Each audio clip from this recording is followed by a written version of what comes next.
Boomergurl here. I'm in my basement and I'm doing my chair reupholster project.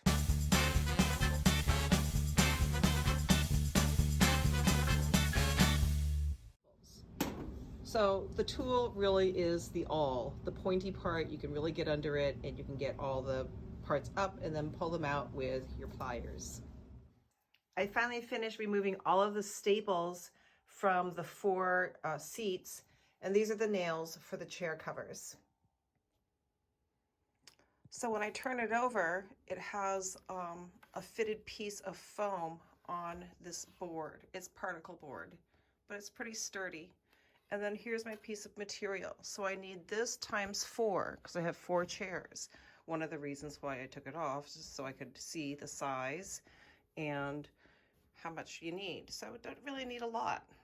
And here's all of the staples and the 4 screws that go into the chair.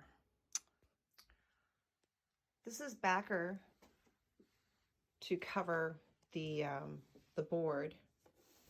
So this will be stapled first to here. I've got a pattern, and so I'm just about to cut out the remaining 2.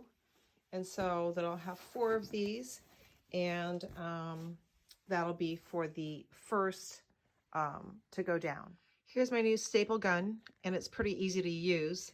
And so I'm just stapling, you know, I'm just going to add more staples as I go and staple on the backing. Okay. I ran out of this because I measured wrong. So I had to get a different kind, which is this, you know, crocodile or whatever. And it looks kind of cool. It's not too bad.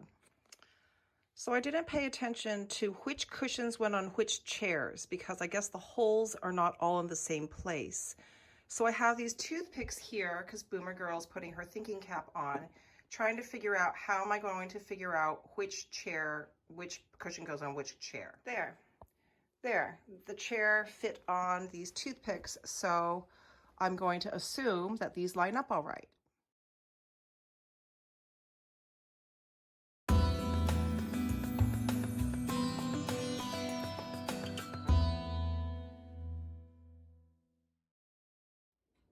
I had a lot of fun doing the dining room chairs. I really enjoyed that. I hope to do some other kind of cool stuff like that.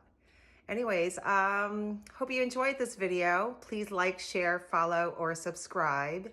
And I will be back with refinishing the dining room table.